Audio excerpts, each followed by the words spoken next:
अब आगे जैसा हुआ सुनिए वही चरित्र। दशरथ के दरबार में आए विश्वामित्र। महाराज दशरथ का दरबार लगा हुआ था। चारों पुत्र खेल रहे थे द्वार पर। दरबार में एक दिन विश्वामित्र जी आए। बोले राजन ध्यान दें सुन कुछ मेरा हाल। ऋषियों की रक्षा सदा करते हैं भूपाल। महाराज दशरथ बोले कि गुरुदेव आज्ञा करें। विश्वामित्र जी बोले कि मैं यज्ञ जिस समय करता हूं दुख मुझको निश्चर देते हैं, दुख मुझको निश्चर देते हैं।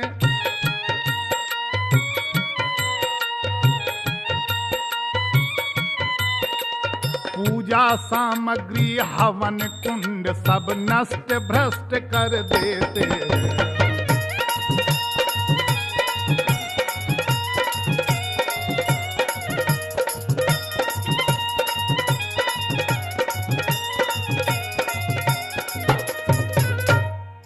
याज्ञिक उनसे यदि युद्ध करें।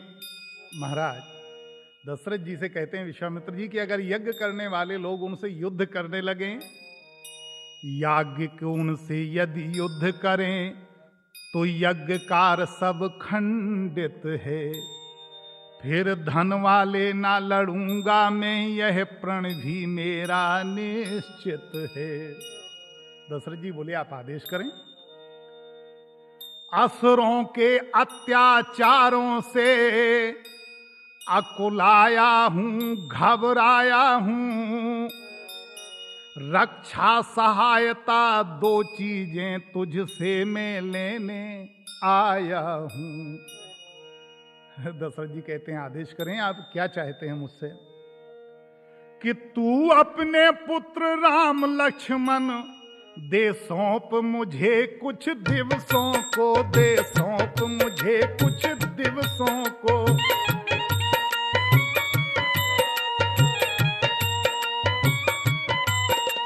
इसमें है तुझको पुण्य सुयस कल्याण हर्ष उन दोनों।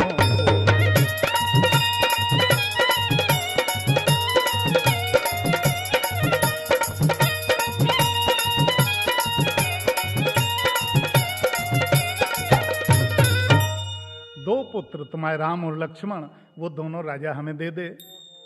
विश्वामित्र जी जब ऐसे वचन कहे, सुनते ही दशरथ हुए व्याकुल और मलिन।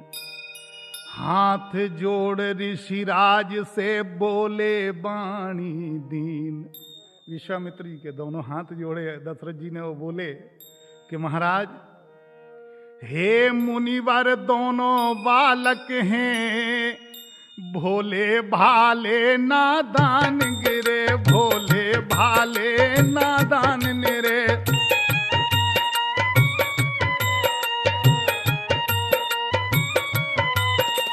रण विद्या नहीं जानते हैं, लड़ने में अभी अजान है।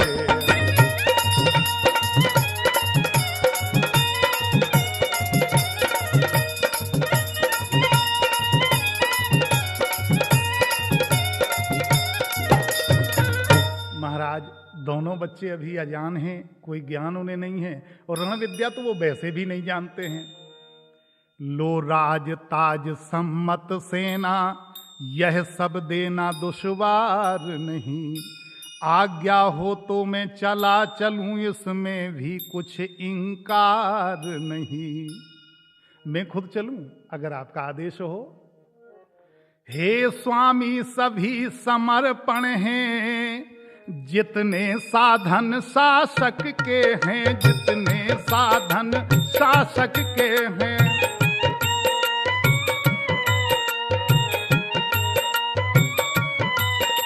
पर प्रभु विचार के वचन कहो, सुत चारों चौथे पन के।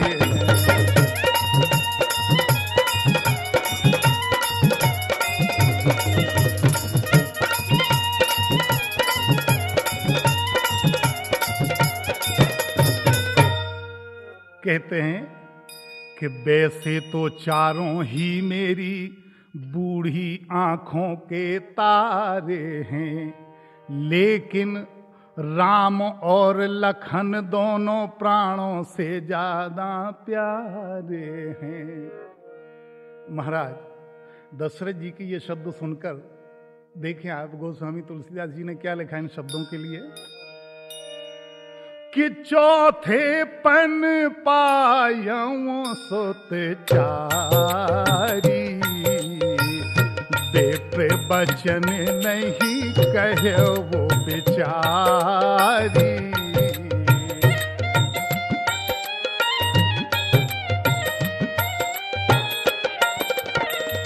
कहते हैं बड़े अच्छे शब्दों में,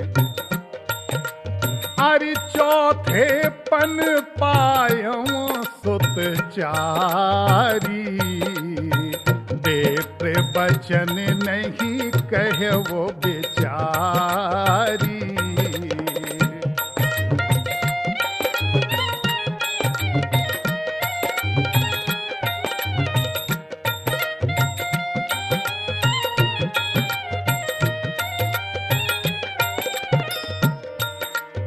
अब सब सुत मोह प्राण की नाई, पर राम देत नहीं बनाए गोसाई।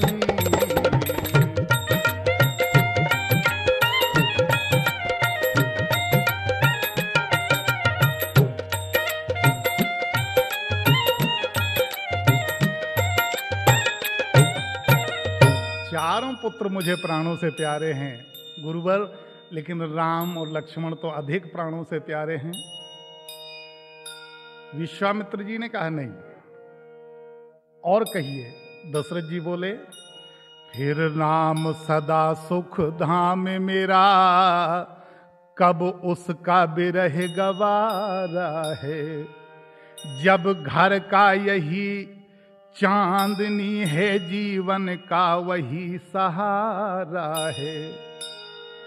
गाध सुअन के हो गए रक्त वर्ण दोई नैन।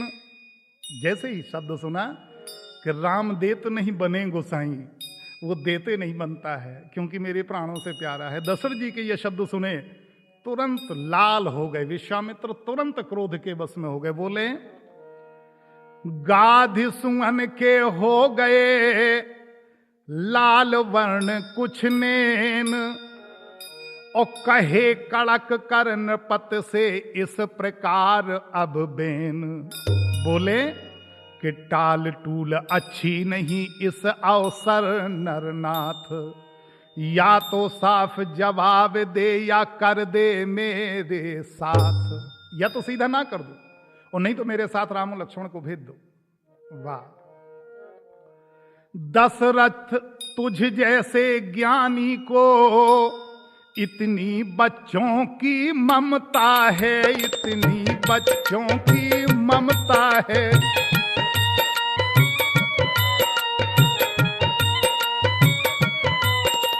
जा चुकी जवानी दीवानी, फिर भी माया में भ्रमता है।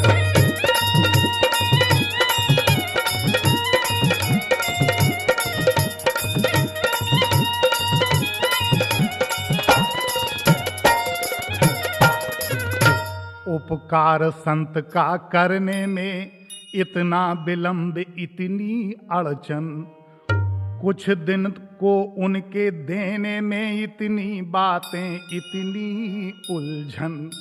दशरथ जी बोले, महाराज मैं तो कुछ नहीं कहा, मैंने तो सिर्फ ये कहा है कि राम देत नहीं बने गोसाई। विश्वामित्र जी बोले, यदि आज विष्णु से कहता मैं तो चल देते छोड़ गरुड़ वाहन, चल देते छोड़ गरुड़ वाहन।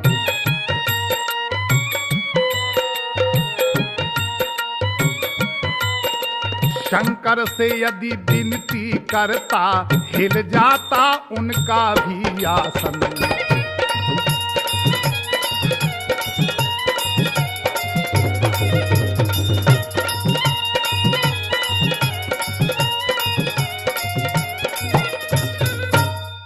विश्वामित्र अत्यंत क्रोधी बोले, अगर मैं विष्णु से कहता और शंकर से कहता तो उनका आसन भी हिल जाता, वो मेरे साथ चल देते। और तुमसे 2 लड़के मांगे, तुम्हारे 4 लड़के हैं, तुम 2 नहीं दे सकते। मांगी जो तुमसे ये भिक्षा, इसलिए मुझे संताप हुआ। दुख हुआ तुझे भी मुझको भी, इस पुण्य कर्म में पाप हुआ। देखा जब ही वशिष्ठ ने ऋषि को है संताप, नृप को समझाने लगे राजन छोड़ बिलाप।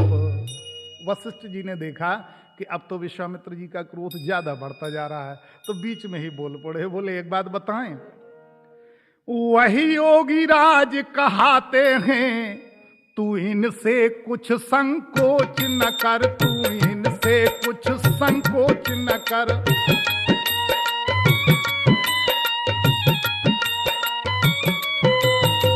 यह बड़े विचारशील मुनि हैं, तुम किसी बात का सोच न कर।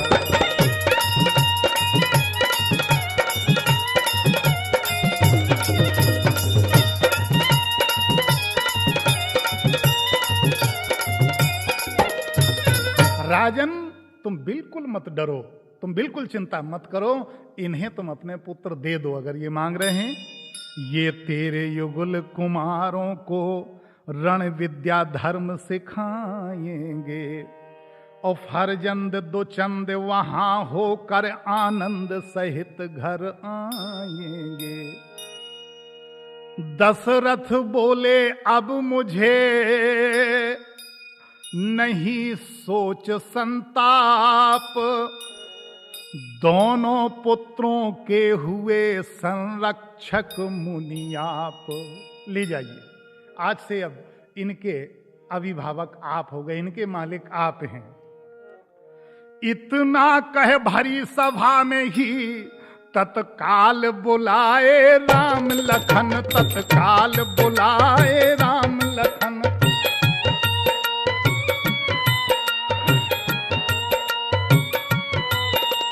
चरणों में गाधी तनय जी के सानंद गिराए राम लखन।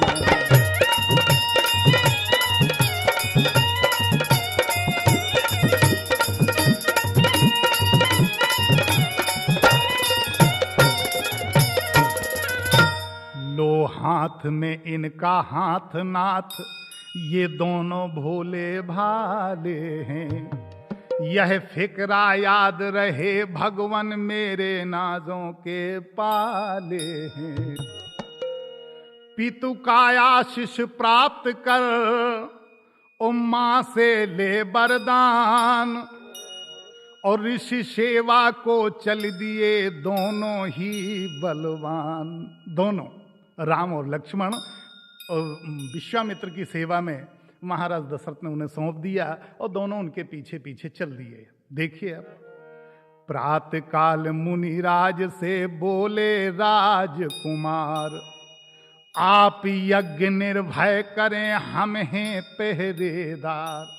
क्योंकि यही दशा सुनाई थी, यही परेशानी विश्वामित्र जी ने बताई थी कि निशाचर लोग हमें यज्ञ नहीं करने देते हैं, राक्षस लोग। वो अगर हम धनुष लेके उनसे लड़ते हैं तो हमारा प्रण टूटता है, तो मैं लड़ूंगा नहीं, और यज्ञ की रक्षा के लिए आप 2 पुत्रों को दे दीजिए। तो जैसे ही वो उनके पहुंचे कुटीर पर, तो भगवान ने कहा, भगवान राम और लक्ष्मण बोले कि आप यज्ञ करें, हम इसकी पहरेदारी करेंगे। तो आरंभ यज्ञ का होते ही असुरों का मंडल आ पहुंचा, असुरों का मंडल आ पहुंचा।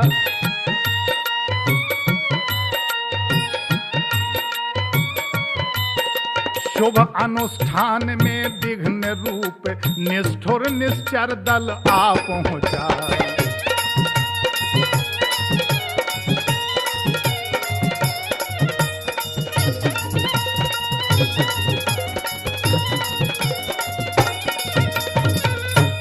निशाचरों का दल यज्ञ बिगाड़ने के लिए तुरंत आ खड़ा हुआ, और जैसे ही खड़ा हुआ तो रघुवंशी राजकुमारों ने आगे बढ़ ललकारा सबको, और हाथों में लेकर धनुष बाण पल भर में संघारा उनको, सबको मार दिया।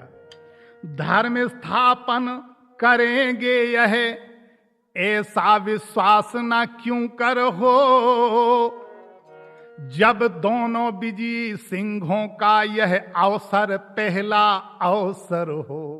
पहला अवसर था कि जब राक्षसों से मुठभेड़ हुई, ये पहली बार हुआ ऐसा, क्योंकि अभी तो बचपन में केवल खेलते रहे, धनुष विद्या सीखते रहे। अब क्षण में सुबाहु रजनीचर को अर्पण कर दिया अग्नि सर के, और मारीच नीच को उड़ा दिया 100 योजन पार समुंदर के। मारीच को उड़ाया और 100 योजन समुंदर पार फेंक दिया उसे। वन वह बन गया स्वर्ग कानन, कांटों से खाली चमन हुआ, कांटों से खाली चमन हुआ।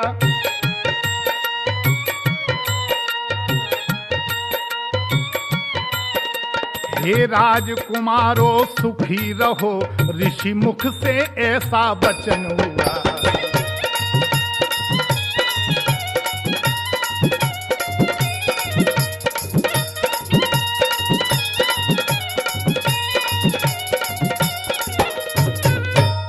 सचमुच उस समय भाग ऊंचा श्री लक्ष्मण श्री रघुवर का था, जब इनका सिर गुरु चरणों में उस सिर पर कर गुरुवर का था।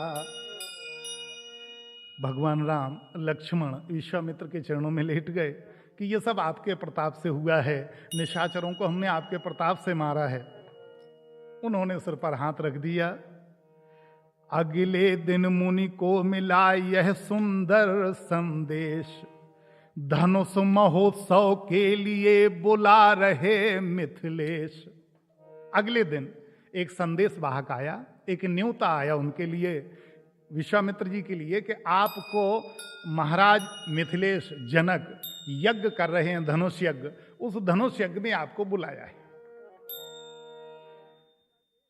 तो समाचार सुन लगे चलने जब मुनिवर के साथ, तो प्रेम विवश चलते समय पकड़ा इनका हाथ। विश्वामित्र जी जब चलने लगे जनक के निमंत्रण के लिए, तो साथ में राम लक्ष्मण का भी हाथ पकड़ लिया कि तुम भी हमारे साथ जनक में मिथिलेशपुरी में चलो, तुम्हें भी उस धनुष यज्ञ में शामिल होना है। उनका निमंत्रण आया। चलते चलते वह जगह मिली, छाया न जहां दिखलाती थी, जिस ओर नेत्र दौड़ाते थे मरुभूमि दृष्टि में आती थी पड़ी एक पाषाण मूर्ति, एक पत्थर की मूर्ति पड़ी हुई थी एक जगह रास्ते में। थी पड़ी एक पाषाण मूर्ति, चारों दिस जिसके कोहरा है, चारों दिस जिसके कोहरा है।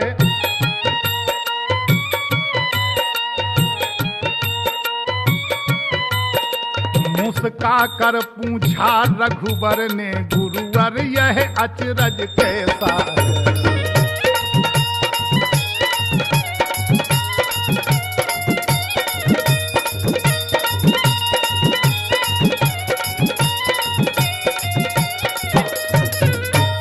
रघुनंदन की बात सुन बेह से विश्वामित्र, उस सुना दिया उस शिला का आधो पांत चरित्र। प्रभु ने पूछा कि भगवान गुरुवर से पूछा विश्वामित्र जी से कि ये मूर्ति, पत्थर की मूर्ति यहाँ क्यों पड़ी है, कैसी पड़ी है रास्ते में, और इसके ऊपर कोहरा छाया हुआ है।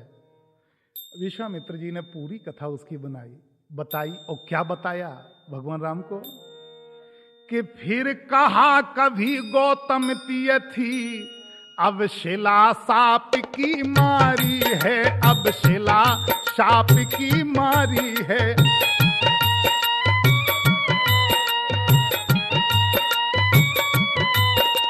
सबसे उपराम हुई है यह आकांक्षा एक तुम्हारी है।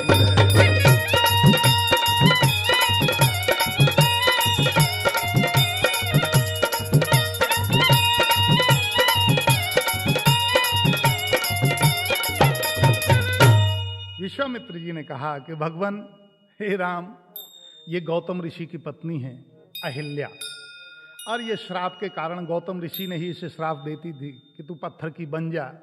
एक जरा से अचरज के कारण वो पत्थर की बन गई। और अब भगवान बोले तो अब ये क्या चाहती है?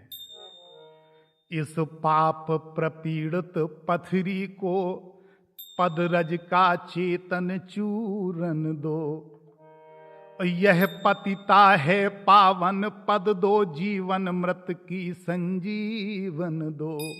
प्रभु ये आपके चरणों की पदरज चाहती है, वो चूर्ण इसे दे दो। तो बोले इससे क्या होगा? अब बोली ये जरा उसके ऊपर लात तो छुआओ। हुआ छुआ चरण से शिला को राघव ने तत्काल, और पदरज लगते ही हुई गौतमी नार निहाल। वो तुरंत स्त्री बन गई। हुआ अहिल्या नारी का इस प्रकार उद्धार, और मन चाहा बर प्राप्त कर पतिपुर गई सिधार। अब आगे चले। जब आगे चले, अहिल्या तर गई। जैसे ही आगे बढ़े तो जनक राज ने जब सुना आए हैं मुनिनाथ, स्वागत करने वे चले ब्राह्मण दल के साथ। और जैसे ही पहुंचे तो बोले मेरे देश के धन्य भाग हैं आज, हूं कृतार्थ दर्शन मिले आए श्री मुनिराज। हैं आप कृपा निधि विद्या निधि, धर्मज्ञ धर्म संचालक हैं, धर्मज्ञ धर्म संचालक हैं।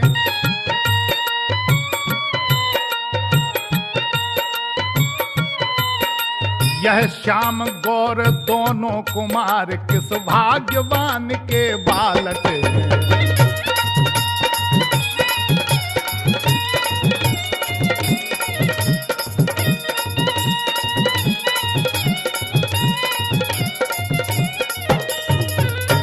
वाह, दर्शन किए, चरण रज ली। जनक जी बोले कि महाराज ये दो बालक जो आपके साथ हैं, ये किस भाग्यवान के पुत्र हैं महाराज? इनमें कुछ शक्ति अलौकिक है, यह मुझे दिखाई पड़ता है। इनका दर्शन कर महाराज बन ब्रह्म मनन से हटता है। टकटकी बंधी ही जाती है, कुछ ऐसा अद्भुत नेह हुआ। कहते हैं मुझे विदेह सभी, पर मैं तो आज विदेह हुआ। बिना देह का सुध बुध भूल गया हूं। मुनि बोले तुमको नृपत ठीक हुआ आभास, ब्रह्मनिष्ठ की दृष्टि में है सब रहता पास। विश्वामित्र जी बोले जनक जी तुम ठीक कह रहे हो। इन लड़कों के बारे में जो तुमने पूछा है, दोनों है पुत्र अवध नृप के, है नाम राम लक्ष्मण इनका, है राम नाम लक्ष्मण इनका।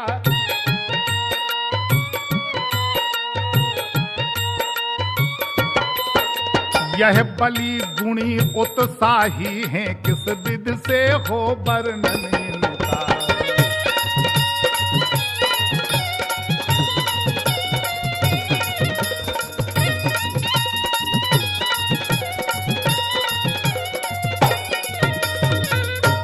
निर्विघ्न कराया यज्ञ कार्य, निश्चर समूह संघारा है। और गौतम की नार अहिल्या का पदरज से शाप निवारा है। इतने काम ये करके आए हैं, हमारी यज्ञ करवाई है, और गौतम स्त्री अहिल्या का भी उद्धार करके आए। अब धनुष महोत्सव के कारण ये दोनों भाई आए हैं, ये दोनों भाई आए हैं।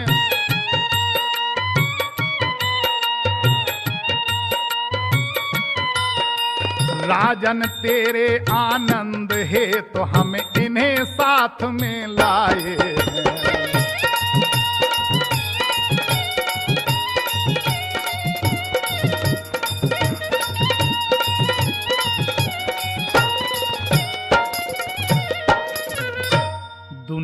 दर्शन का मेला है, जितना अच्छा हो, आगे तो वही होता है जो कुछ विधना ने लिखा हो। यह सुनकर मिथिलेश ने किया पूर्ण सम्मान और दिया ठहरने के लिए सुंदर सुखद स्थान। इच्छा थी कुछ भ्रमण हो, सैर भी कुछ हो जाए, आज्ञा ले गुरुदेव से चले लखन रघुराय। गांव देखने के लिए, नगर भ्रमण के लिए जब सुबास में ठहर गए तो गुरुजी से आज्ञा ली कि गुरुजी अगर आप कहें तो ये जनक नगर हम पूरा देख आए, मिथिला पूरी घूम लें, ये कैसी है। गुरुदेव ने सोचा चलो बच्चे हैं अभी, जाओ बेटा घूम आओ, देखा। दोनों भाई चल दिए। तो नगर देखने के लिए आए अवध किशोर, समाचार सुन छा गए नर नारी चहुं ओर।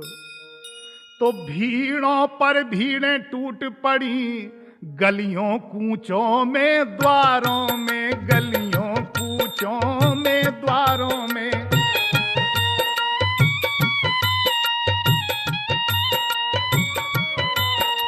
सज गई दुकानें सभी तरफ थी, चहल पहल बाजारों में।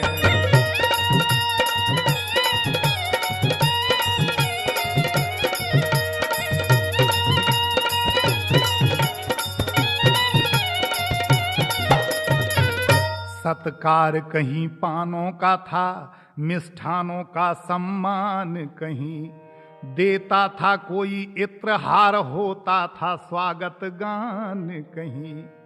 छतों पर और झरोखों पर, खिड़कियों पे और अटारों पर, गज गामिनी दामिनी भामिनी सी धाई छाई चौबारों पर।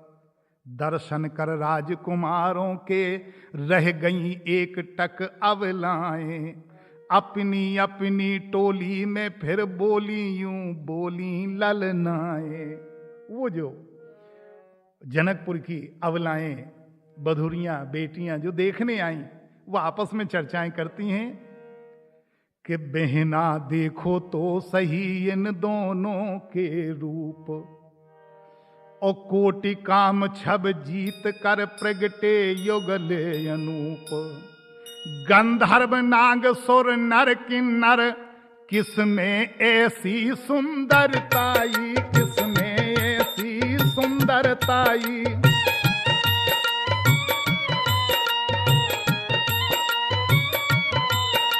सुंदरता जिन पर मोहित हो, ऐसे सुंदर दोनों भाई।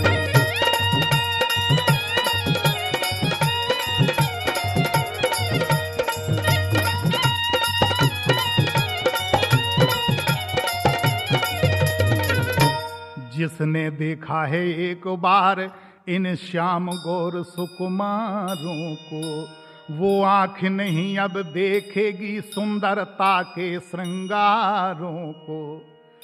जिस मुख ने इनका गान किया, आज जन्म इन्हीं को गाएगा, आज जन्म इन्हीं को गाएगा।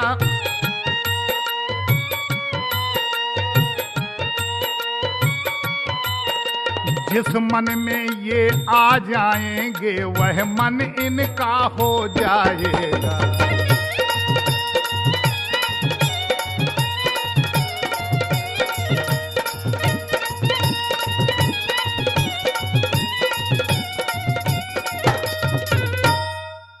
सुनते हैं कौशलवासी हैं, सुत हैं दशरथ राजेश्वर के, लाए हैं विश्वामित्र इन्हें कारण वश सिया स्वयंवर के। ये आपस में महिलाएं चर्चा कर रही हैं, जनकपुर की महिलाएं कहती हैं, सखी ताड़ का सुबाहु संघारे हैं। ये वही हैं जिन्होंने ताड़का को मारा, सुबाहु को मारा, मारीच को एक बिना फण का बाण मार दिया तो बोली 100 योजन पार समुद्र के उस पार गिरा वो। ताड़ का सुबाहु संगारे हैं, मुनिवर के मख की रक्षा कर, मुनिवर के मख की रक्षा कर।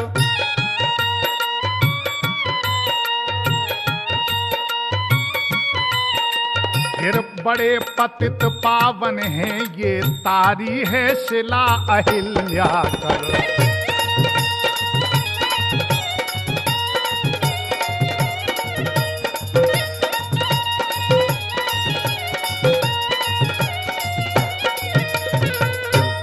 तभी दूसरी ओर की नारी उठी पुकार के हे सीता के योग बर श्यामल राजकुमार।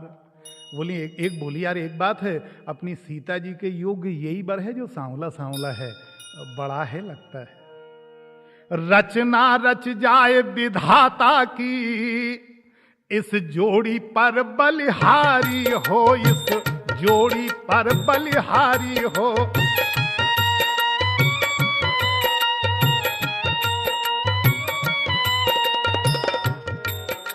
ऐसे मनमोहन सोहन की दुल्हन सीता सुकुमारी हो।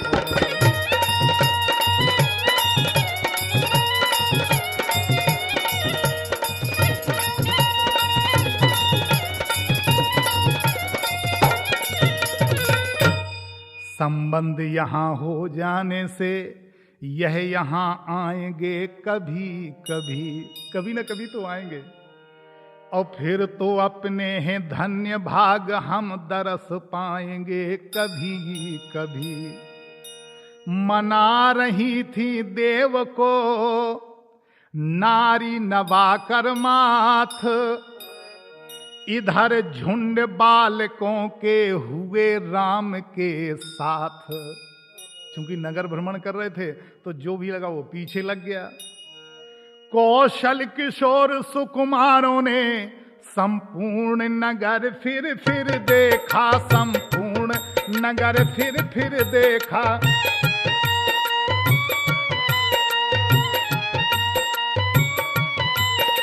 बाजार रास्ता चौराहा प्रत्येक देव मंदिर देखा।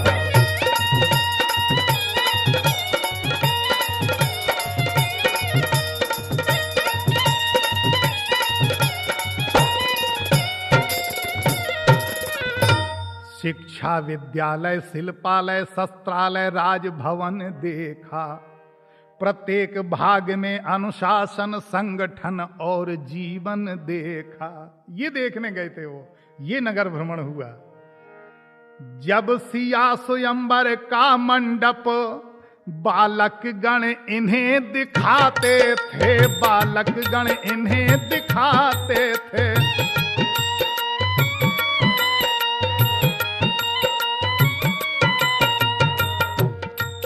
तब मंद मंद मुस्का कर प्रभु लक्ष्मण को भी समझाते।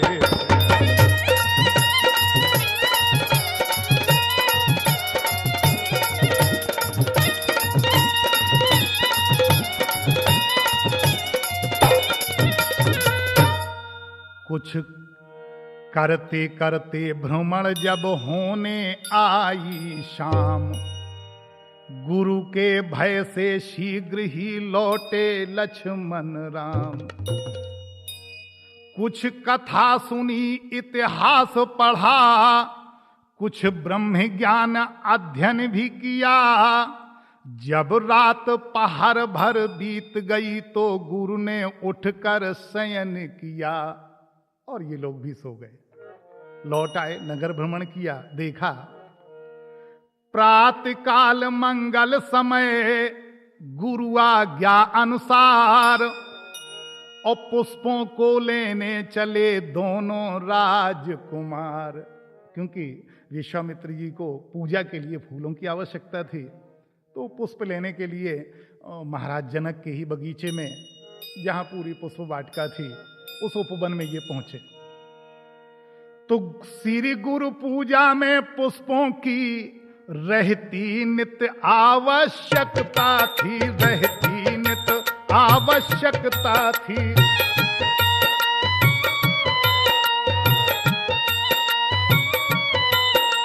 हो प्रात भ्रमण भी इस निमित्त मुनिवर की यह भी इच्छा थी।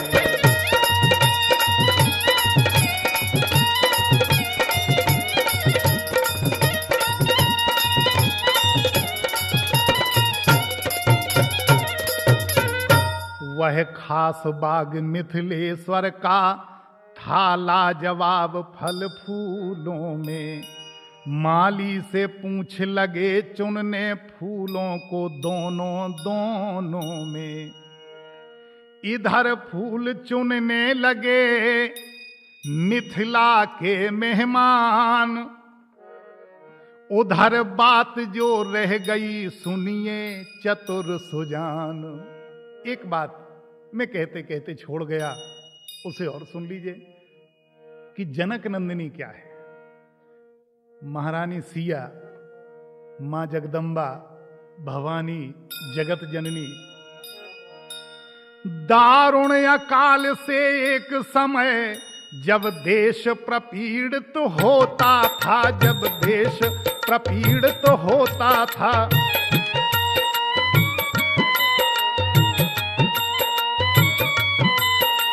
तब मिथिलापति ने निज हाथों हल से धरती को जोता था।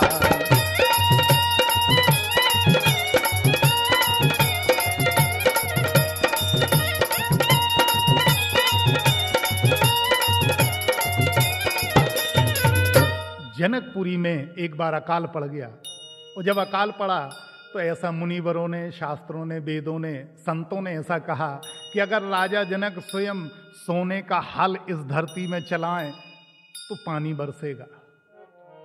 राजा ने हल चलाया, जब हल जोता उस समय घड़े के भीतर से हल के नीचे कन्या निकली, आनंद विश्व में भरने को पृथ्वी में से कमला निकली।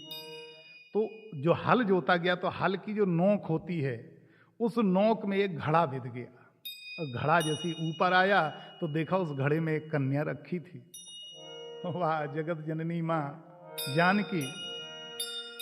तो या ऋषियों के रुधिरों से बन खल संघारण दुर्गा निकली, खल संघारण दुर्गा निकली।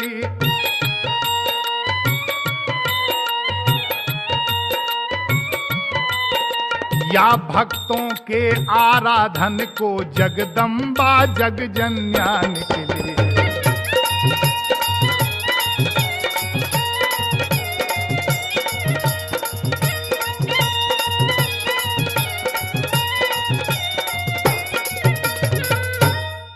उस समय वो लड़की जैसे ही वो कन्या वहां से निकली तो अब हल जोतना छोड़ दिया, पहले उस कन्या को उठाया जनक जी ने, और वो समय जानकी नाम उनका श्री जनक राज ने उच्चारा। सीता इस कारण कहलाई प्रगटी थी हल फारे द्वारा। जो हल का फार होता है वो फार ही सीता कहलाता है, तो सीता इसलिए नाम पड़ गया। और जनक जी ने चूंकि पहली बार जानकी कह दिया तो जानकी नाम हो गया। ये सीता जी का जन्म है कि जन्म सीता जी का वहां हुआ। ज्यों ज्यों ये बढ़ने लगी, बढ़ने लगा प्रताप, और खेल खेल में एक दिन उठा लिया शिवचाप। जनक राज में, जनक जी के महलों में एक शंकर जी का धनुष रखा था, जिसे कोई उठा नहीं पाता था, कोई बलवान नहीं उठा सकता था, जनक जी स्वयं नहीं उठा पाते थे। अचानक एक दिन खेल खेल में जानकी जी गई और वो धनुष उन्होंने उठा लिया। जब धनुष उठा लिया और उसके नीचे बराबर लीपा पोता चौक पूरा, और फिर धनुष को रख दिया। ये देख लिया जनक जी ने। जनक जी को बड़ा अचंभा हुआ कि ये धनुष आज तक कोई नहीं उठा पाया और जानकी ने धनुष उठा लिया। इसीलिए मिथिलेश्वर विस्मित हुए देख यह चमत्कार, और उसी समय यह प्रण किया करके खूब विचार।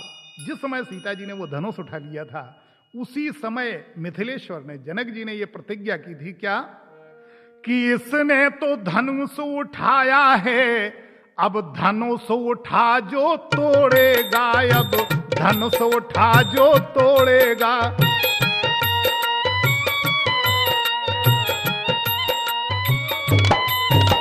वही मेरा जामाता बन सीता से नाता जोड़ेगा।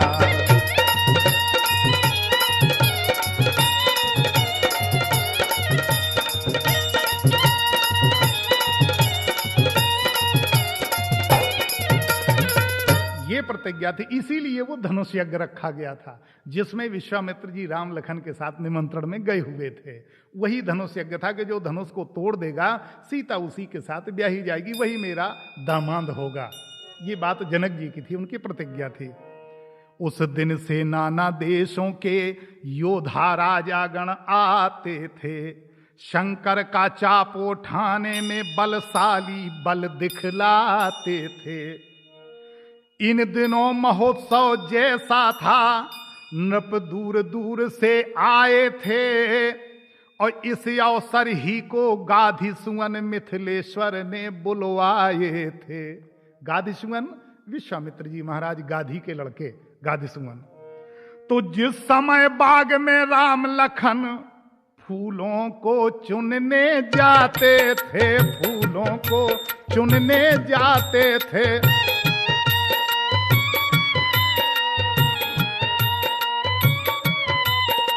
सीता के प्रणय जनक प्रण की चर्चा भी करते जाते थे।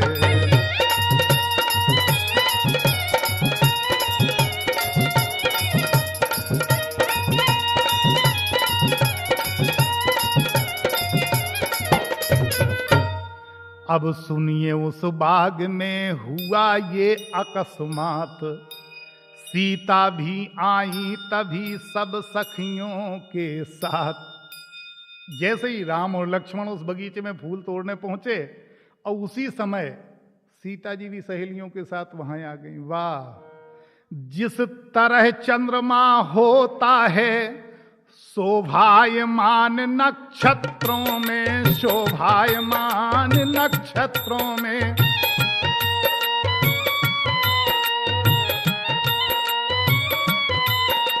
जगमगा रही थी उसी भांत बे जनक नंदिनी सखियों में।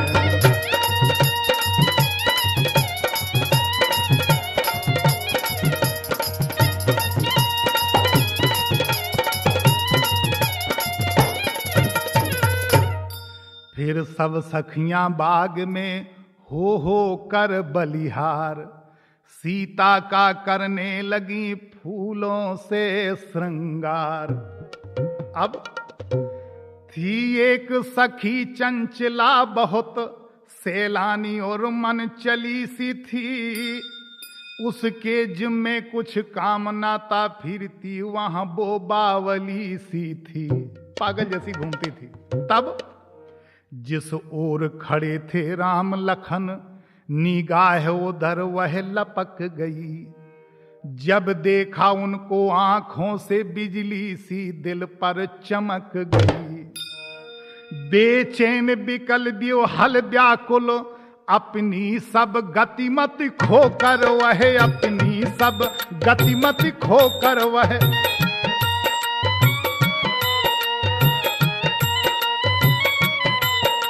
पास आई राजकुमारी के बावली बावली होकर वह।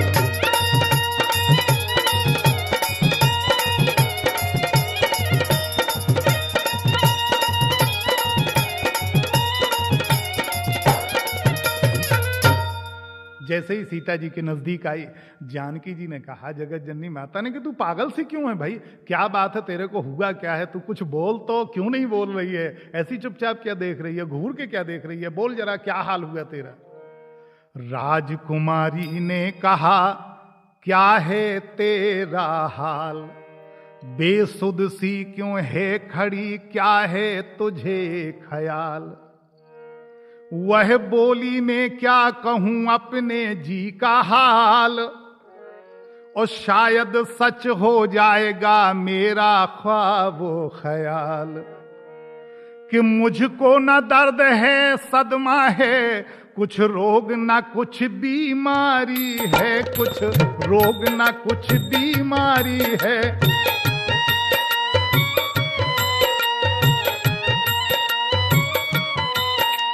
इन दिनों खोजती थी जिसको उसके मिलने की बारी है।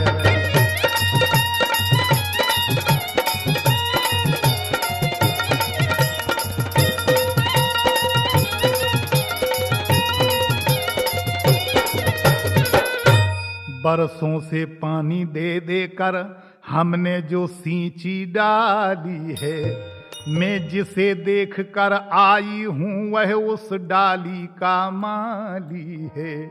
पहेलियां सी बुझा रही हो। बोली नहीं, बांटिए प्रसाद भवानी का, मन वांछित बेला आई है, मन वांछित बेला आई है।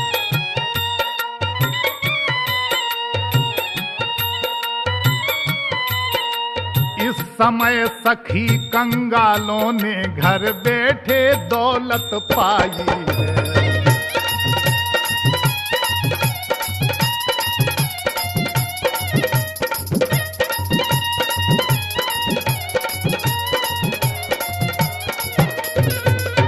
सीता जी कुछ उत्तेजित हो गईं।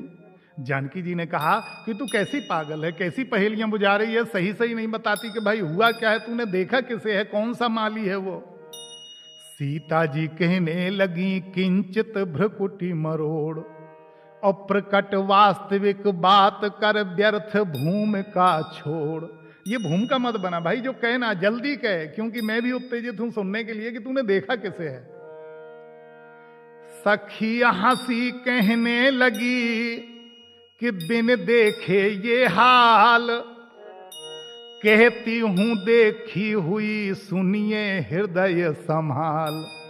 वो बोली कि जब बगैर देखे तुम्हारा ये हाल है तो मैं तो देख के आई हूं। अब सुनो, छाती के ऊपर बिल्कुल हाथ रख लो, फिर मेरी बात को सुनो। जानकी जी मैं क्या कह रही हूं कि दो राजकुमार बाग में हैं, मिल गया आज दर्शन उनका, मिल गया आज दर्शन उनका।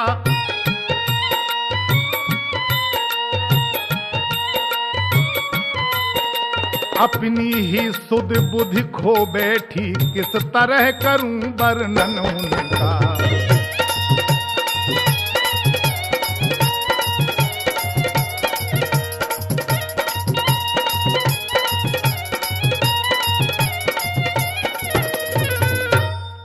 जो जिह्वा बतला सकती है उस जिह्वा के हैं नैन नहीं, और जिन नैनों ने देखा उनको उनके जिह्वा या बेन नहीं। जिन आंखों ने देखा है उन आंखों के पास जीव नहीं है कि बता देते, और जो जीव बता सकती है सो उसके नैन नहीं है क्योंकि उसने देखा नहीं है। देखें आप जरा कितनी बढ़िया बात है। कहती है कि जिस सांचे ने ढाला उनको वह उन्हें बनाकर टूट गया। मैंने तो जब से देखा है मेरा तो आपा छूट गया। निश्चय ये समय शकुन का है, अपना कर्तव्य चुकाऊंगी, अपना कर्तव्य चुकाऊंगी।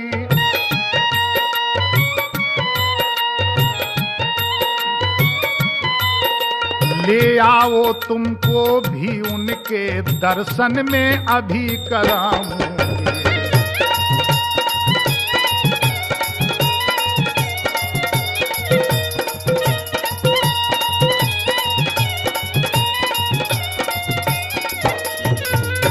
इतना कह के वो सखी बोली, बावली सी चंचला थी, बोली चलो मेरे साथ। जानकी जी मेरे साथ चलो, मैं तुम्हें दिखाई दे रही हूं। जैसे ही जानकी जी चलने लगी तो लता और सीता चली सब सखियों के साथ, और नूपुर ध्वनि सुन उस तरफ बोले श्री रघुनाथ। जब उन नूपुरों की धुन सुनी रुंझुन रुंझुन, तो रघुनाथ जी बोले लक्ष्मण जी से कि हे लक्ष्मण बड़ा अचंभा है, सारा उपवन झंकार उठा, सारा उपवन झंकार उठा।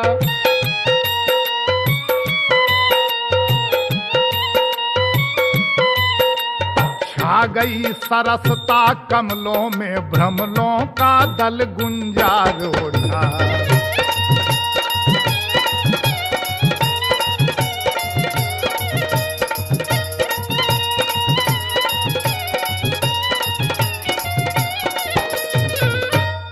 इन सुंदर शब्दों को सुनकर भासित यह होता भ्राता है, दुंदुभी बजाकर कामदेव दुनिया पर चढ़ता जाता है। प्रभु बोले, भगवान राम कहते हैं, लक्ष्मण क्यों प्रकृति सुंदरी ने मन में भर दी इतनी चंचलता है। संयमी शांत मेरा स्वभाव रह रह कर आज मचलता है, कि जिस मन ने सदा नारियों को माँ बहन बराबर समझा है, माँ बहन बराबर समझा है।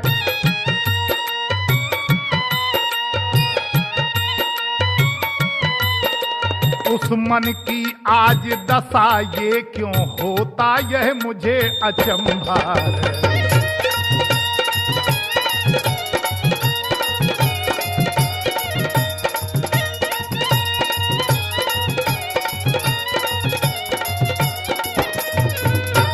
जिन कानों ने उपदेश सुने उनके अब रंग निराले हैं, और जो नयन नजीले रहे सदा वे किसे देखने वाले हैं। लक्ष्मण बोले कि भैया ऐसा क्यों कह रहे हो। भगवान बोले कि लक्ष्मण से कह रहे थे प्रभु जब मन की बात, तभी जानकी से हुआ लता ओट साक्षात। दिखाई दे गई लता की ओट में जरा सी झलक जनक नंदिनी की पड़ गई भगवान राम को। तो रघुनंदन के गंभीर नयन जिस समय सिया की ओर हुए, जिस समय सिया की ओर हुए,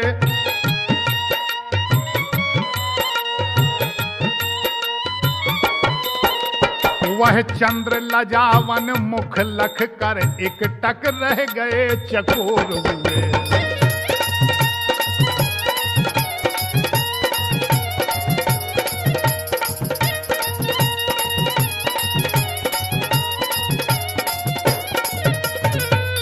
जैसे ही देखा प्रभु ने, एक नजर मिली तो वो चकोर की तरह, जैसे चकोर चंद्रमा को देखता रहता है उसी तरह से भगवान बिल्कुल जैसी वो मुखमंडल देखा जनक नंदिनी का, तो प्रभु के नेत्र चकोर बनकर उसी तरफ एक टकी लगाए देखने लगे।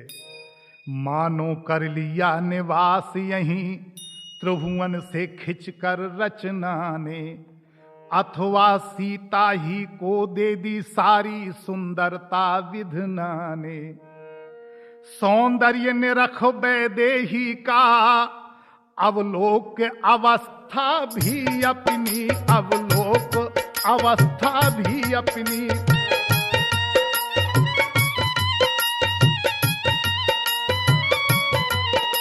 लक्ष्मण से बोले राघवेंद्र दृढ़ रख मानवता भी अपनी।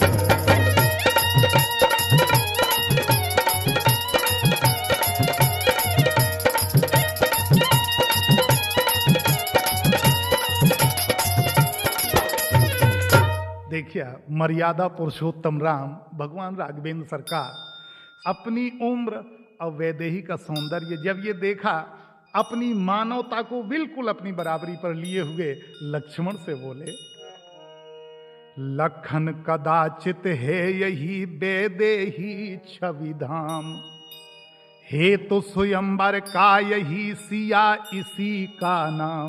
बोले लक्ष्मण मुझे लगता जैसे वैदेही यही हो। मिथिला नगरी का धनुष यज्ञ इसका ही महामहोत्सव है, इसका ही महामहोत्सव है।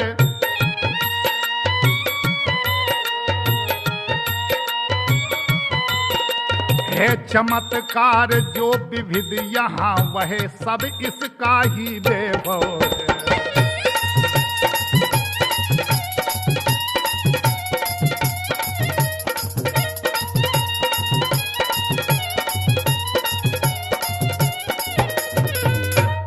अब ये दशा थी राम जी की। उधर मन की उलझन में इधर थे जब अवध किशोर, दृष्टि सिया जी की उधर उठी राम की ओर। सूरज कुल का सूरज निहार द्रग दोनों सूरज मुखी हुए, या सीता जी के कमल नयन रवि राम निरख कर सुखी हुए। शोभा सुंदरता देख देख मिथिलेश नंदिनी थकित हुई, रचना विधना की मिली नहीं इसलिए जानकी चकित हुई।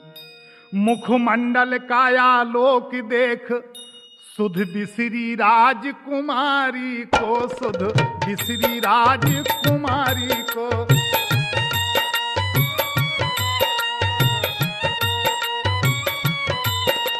सम्मुख प्रकाश के झपक गई अखियां श्री जनक दुलारी।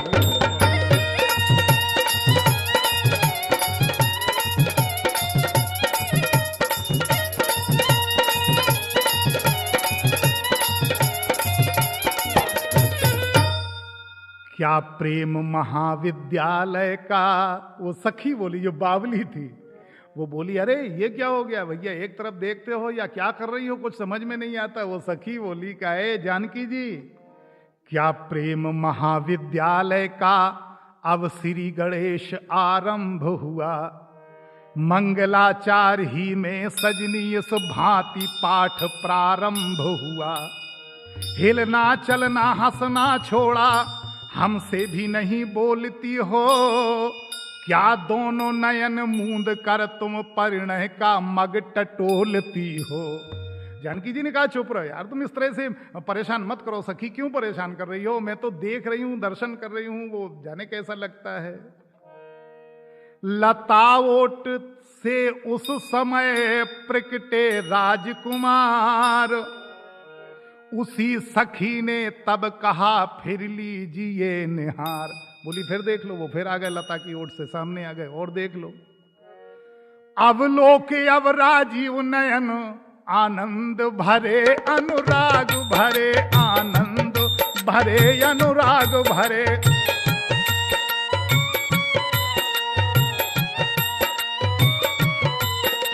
लज्जा लगाओ लावण्य लाभ लालित लाल माला भरे।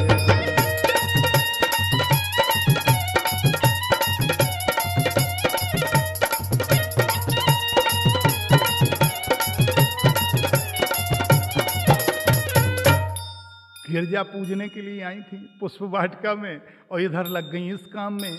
तब गिरजा दर्शन पर गया सीता जी का ध्यान, पुष्पमाल थी हाथ में होठों पर था गान।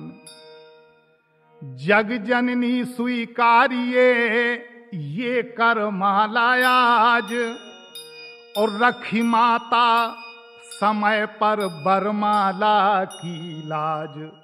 मन रघुनंदन की तरफ तन की नहीं संभाल, ज्यों त्यों पहनाई जभी खिसक गई वह माल। लेकिन गिरजा मां पार्वती जी ने आशीर्वाद दिया कि हे सीते कुछ संदेह नहीं, उत्तम अभिलाष तुम्हारी है, उत्तम अभिलाष तुम्हारी है।